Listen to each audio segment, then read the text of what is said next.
매일 아침 출근길에 맥도날드에서 맥모닝을 사 먹는 한 남자가 있습니다. 메뉴는 늘 2에서 3달러짜리. 그리고 고르는 기준은 단 하나. 오늘 내 주식이 올랐는가? 떨어졌는가? 또 다른 사람은 매일 똑같은 색깔의 티셔츠와 청바지를 입습니다. 멀리서 보면 그냥 동네 아저씨 같은 느낌이 들죠. 하지만 이 두 사람은 모두 알고 있는 세계적 부자들입니다. 투자의 전설 워렌 버핏과 애플의 창업자 스티브 잡스. 이들은 우리가 생각하는 부자와 아주 대조적인 모습입니다. 흔히 부자라고 하면 떠올리는 것들이 있습니다. 명품 가방, 고급 시계, 외제차. 게다가 SNS는 이런 것들이 더욱 노골적으로 드러납니다.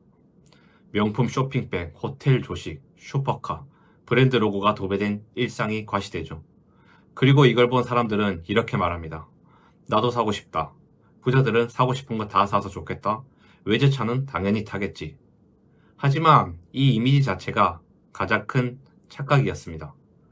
왜냐하면 진짜 부자들의 소비 패턴은 물건과 거리가 멀었기 때문이죠.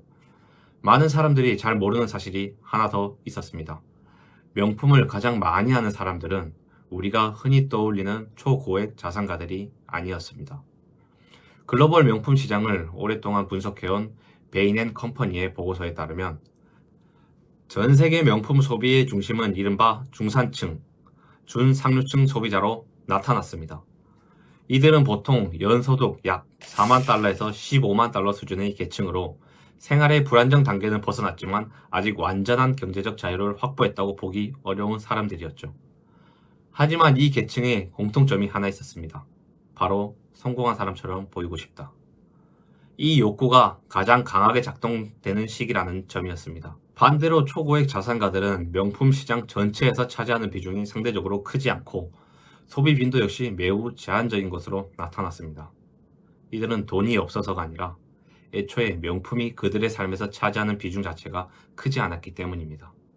결국 명품 소비는 이미 충분히 부유한 사람들의 자연스러운 결과라기보다 부자가 되고 싶거나 그렇게 보이고 싶은 단계에서 가장 강하게 나타나는 소비에 가까웠습니다. 중산층에게 명품은 단순한 물건이 아닙니다. 그것은 지금 내가 어디쯤 와 있는가를 확인하는 수단이고 타인의 시선 속에서 자신의 가치를 증명하려는 하나의 신호였습니다. 비교, 인정, 불안, 그리고 욕망. 이 모든 감정이 가장 집약적으로 작동하는 점이 바로 명품 소비라는 영역이었습니다.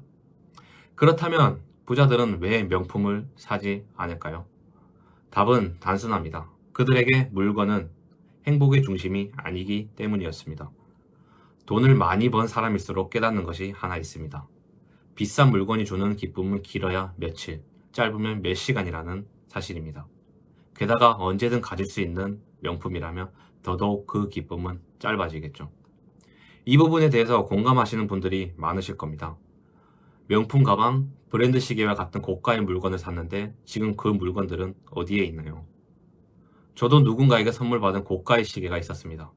받는 순간은 너무 좋고 기뻤지만 한 달도 채 되지 않아 장식용이 되어버렸고 생활에 더 편리한 애플워치나 값싼 전자시계로 착용을 대체하곤 하더라고요. 처음 비싼 시계를 샀을 때는 설렘이 있었지만 며칠 지나니 그냥 시간을 알려주는 도구로 보이는 경험.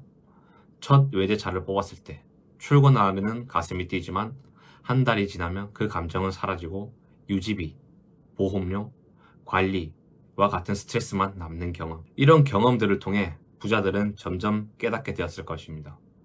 기쁨이 오래가지 않는 것에 큰 돈을 쓰는 것은 비효율적이다. 그래서 그들은 눈에 보이지 않는 곳, 즉 자신의 시간, 평온, 선택권, 미래 기회에 투자를 합니다.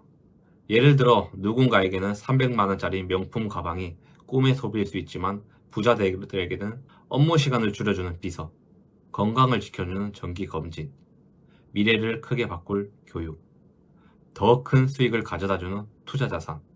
그들은 물건을 사서 자랑하기보다 그 돈으로 삶의 불편함을 줄이고 스트레스를 없애고 자유를 사고 여유를 사고 미래를 사는 소비자들이었습니다.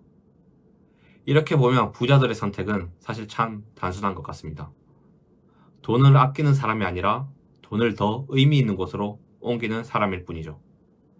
그리고 이상하게도 이런 생각을 갖기 시작하면 지금 사고 싶은 것보다 앞으로 만들어가고 싶은 삶이 더 크게 보이기 시작합니다. 저 역시도 이걸 깨닫고 부동산 투자를 통해 조금씩 실천을 하고 있습니다. 작게나마 변화들이 하나씩 쌓여가는 중이고, 물론 처음부터 완벽하게 할 수는 없었습니다. 하지만 중요한 건 방향을 바꾸는 것 자체였습니다. 명품 하나 사는 대신 투자 공부를 시작하고, 외제차 할부 대신 자산을 늘리는 쪽으로 돈을 움직이기 시작했습니다. 그러니 여러분들도 부자가 되고 싶다면 부자들과 같은 생각과 행동을 해야 된다고 생각합니다. 지금 당장 시작할 필요는 없습니다. 다만 한 가지만 바꿔보세요. 오늘 사고 싶었던 것 대신 1년 후 나를 위한 선택을 하나만 해보는 겁니다. 그 작은 선택이 쌓이면 어느새 여러분도 소비하는 사람이 아닌 자유를 설계하는 사람이 되어 있을 겁니다. 앞으로도 이런 실질적인 투자 이야기와 부자들의 선택에 대해 자주 다뤄볼 예정입니다. 저 역시도 아직 부자가 된 것은 아닙니다. 하지만 하나씩 부자들과 같이 행동하고 생각하고 실천하려고 노력하고 있습니다. 그러니 여러분도 저와 함께 성장하고 싶으시다면 구독과 좋아요로 응원 부탁드리겠습니다.